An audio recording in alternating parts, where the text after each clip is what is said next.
Well, here we are. Module 6. I can hardly believe it.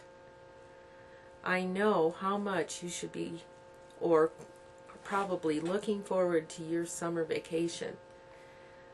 Hopefully you have really enjoyed learning about the three major topics of this course. First, you learned how to differentiate. Second, you learned about special education and disabilities and policy and law of special education.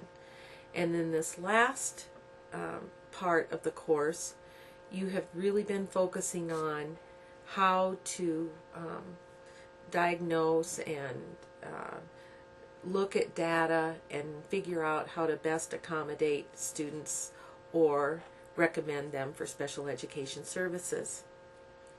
Well, this very last module is kind of a short one, because you know we're not only meeting at our last face-to-face on Monday and going to be working with our IEP videos, but then on Thursday you're going to have a choice with either a face-to-face final or a chat final on Blackboard.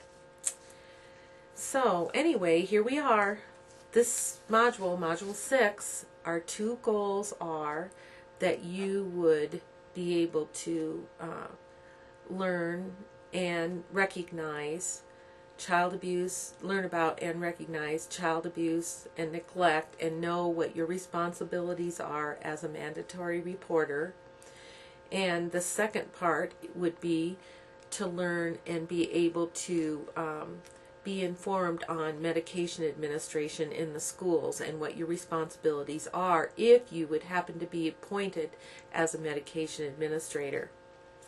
Well, I have something I'd like to read to you, because I understand that this course is like 20 courses all wrapped up into one, and sometimes it's hard to synthesize all the overwhelming information that you've learned. So this first reading that I'd like to share with you is about the fact that sometimes teachers are afraid to go forward and to take the risks that you've had to take during this course because they're afraid of making mistakes. And I just want you to know, with all the information that you've learned, it doesn't mean that you know everything and are going to be able to go out as a classroom teacher and perfectly differentiate or accommodate for struggling and advanced students. But you hopefully have learned the processes of drawing strong generalizations and then going out and collecting data and figuring out what worked and what did not work.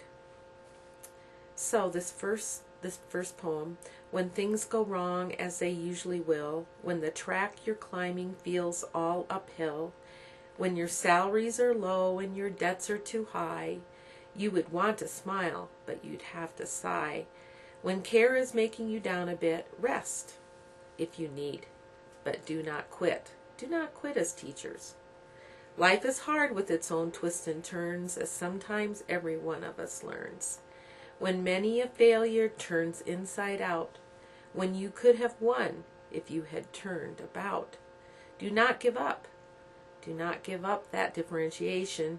Even when steps are slow, you just may succeed with one more blow, one more try. Success comes from failure on the inside out, with that silver tint in the clouds of doubt. You may never tell how close you are. It could be near, even if it feels so far. So stick with your greatest, strongest, and hardest hit. It's when things seem worse that you should not quit.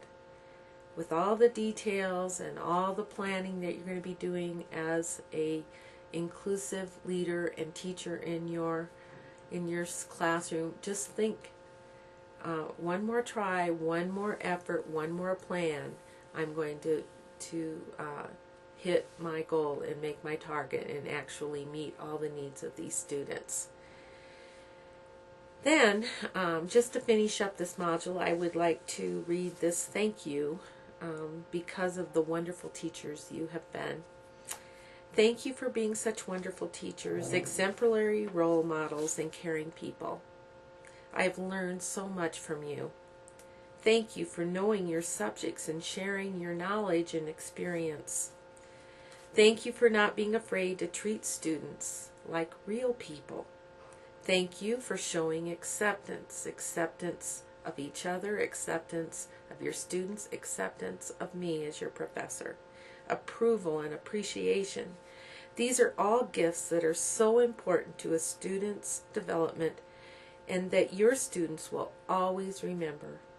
I will always remember, just as they will also remember you and what you've done for them. Words of encouragement, a little respect, simple gestures of kindness from a teacher promote the perfect climate for students to study, learn, and grow.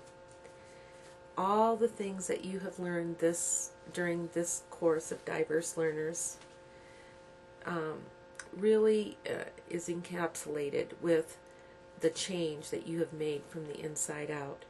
Your attitude about diversity and inclusiveness translates into a spirit of friendliness and goodwill towards others in the atmosphere of creative freedom, joy, and ease, and you foster this feeling in your classroom.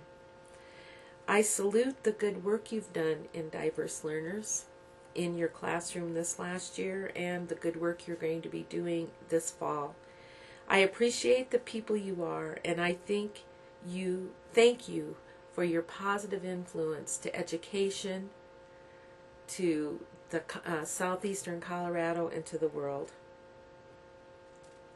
I appreciate who you are, and I thank you for your positive influence. You have passed on invaluable instruction to each other and wisdom to me, and you've created pleasurable moments associated with learning that will always be sweet memories.